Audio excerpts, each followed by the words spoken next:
Assalamualaikum warahmatullahi wabarakatuh. Selamat pagi semuanya. Alhamdulillahirrabbilalamin. Segala puji bagi Allah Tuhan semesta alam, yang mana pada pagi hari ini kita masih diberikan kesempatan untuk mengikuti perkuliahan akuntansi manajemen. Sholawat beriring salam tak lupa kita sanjung agungkan kepada Nabi besar Muhammad Sallallahu Alaihi Wasallam. Yang terhormat kepada Bapak Albert Maidiantoro SPD MPD dan Ibu Widya Hestining Tias SPD MPD selaku dosen mata pengampu akuntansi manajemen. Di sini kami kelompok 5 akan menjelaskan tentang analisis hubungan biaya, volume, dan laba.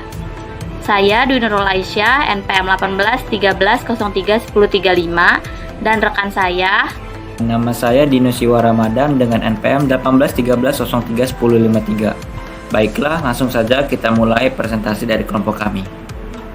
Oke, di sini saya akan menjelaskan tentang apa itu analisis hubungan biaya, volume, dan laba. Analisis biaya, volume, dan laba adalah analisis pola-pola perilaku biaya yang mendasari hubungan antara biaya, volume, dan laba. Dalam hubungannya dengan analisis biaya, volume, dan laba, maka dalam hal ini lebih menekankan tentang pemisahan biaya atas dasar hubungannya dengan perubahan volume kegiatan ataupun produksi sesuai dengan alat analisis yang akan dibahas. Lalu selanjutnya, konsep analisis biaya, volume, dan laba.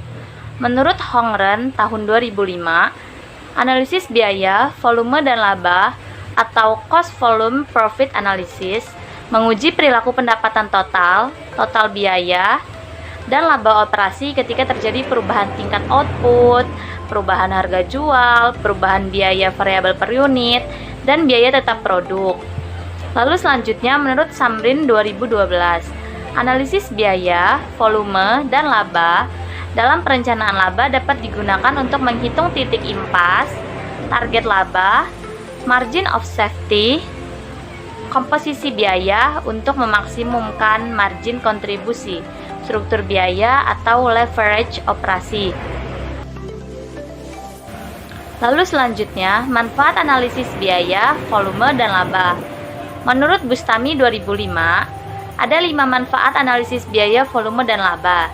Yang pertama yaitu mengetahui jumlah penjualan minimal yang harus dipertahankan agar perusahaan ini tidak mengalami kerugian.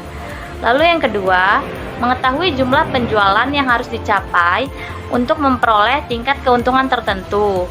Yang ketiga, untuk mengetahui seberapa jauh berkurangnya penjualan agar perusahaan tidak mengalami kerugian. Yang keempat, mengetahui efek perubahan harga jual, biaya, dan volume penjualan. Lalu yang terakhir yaitu menentukan bauran produk yang diperlukan untuk mencapai jumlah laba yang diinginkan. Selanjutnya yaitu mengenai tujuan analisis biaya, volume, dan laba. Jadi yang pertama, dalam rangka meramal laba secara akurat, faktor yang penting adalah mengetahui hubungan antara laba dan biaya pada satu sisi dan volume pada sisi yang lain. Lalu yang kedua, analisis biaya, volume, penjualan bermanfaat dalam menyusun fleksibel budget yang mengindikasikan biaya pada banyak level aktivitas. Lalu yang ketiga, membantu evaluasi kinerja untuk tujuan pengendalian. Hal ini bisa dilakukan dengan melakukan review laba dan biaya serta perubahan volume. Lalu yang keempat, analisis hubungan CVP mendukung penetapan kebijakan harga sesuai dengan kondisi lingkungan. Lalu yang kelima, mempelajari hubungan biaya dan volume adalah penting untuk mengetahui jumlah biaya overhead yang akan dibebankan ke biaya produk pada berbagai tingkat operasi. Selanjutnya itu mengenai perilaku biaya dan klasifikasinya. Jadi di sini ada 3 poin, yaitu biaya variabel, biaya tetap, dan juga biaya campuran. Jadi yang pertama itu biaya variabel atau biasa disebut variable cost. Adalah biaya yang jumlah totalnya berubah sebanding dengan perubahan aktivitas dan volume produksi, sementara jumlah per unitnya itu tidak berubah. Lalu yang kedua ada biaya tetap atau biasa disebut fixed cost. Adalah biaya yang jumlahnya tidak berubah atau biasa disebut konstan, terlepas dari perubahan tingkat aktivitas dalam kisar relevan tertentu. Jumlah biaya tetap yang tidak terpengaruh oleh perubahan tingkat aktivitas perusahaan menyebabkan biaya tetap per unit produk menjadi berubah pada tingkat aktivitas yang berbeda-beda. Lalu yang terakhir yaitu biaya campuran atau biasa disebut mixed cost, adalah biaya yang memiliki karakteristik biaya variabel sekaligus biaya tetap. Sebagian dari biaya campuran berubah mengikuti perubahan aktivitas secara proporsional, sementara sebagian yang lain tidak berubah meski tingkat aktivitasnya itu berubah. Pembahasan selanjutnya itu mengenai perencanaan laba. Menurut Salman dan Farid 2016, menyatakan bahwa selisih antara pendapatan dan biaya diistilahkan dengan laba atau profit, atau rugi disebut dengan loss. Laba merupakan tujuan utama sekaligus tolak ukur keberhasilan suatu manajemen perusahaan. Nah, dalam perencanaan laba ini harus dibuat sebaik mungkin karena berguna sebagai acuan dan alat pengendali dalam rangka mencapai tujuan.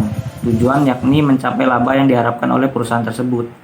Nah, menurut Supriyono pada tahun 2000, manfaat perencanaan laba ini meliputi ada 5 poin. Yang pertama itu perencanaan kegiatan organisasi dan pusat pertanggungjawaban dalam jangka pendek. Lalu yang kedua, membantu perusahaan mengkoordinir rencana jangka pendek. Lalu yang ketiga, alat untuk memotivasi para manajer untuk mencapai tujuan perusahaan.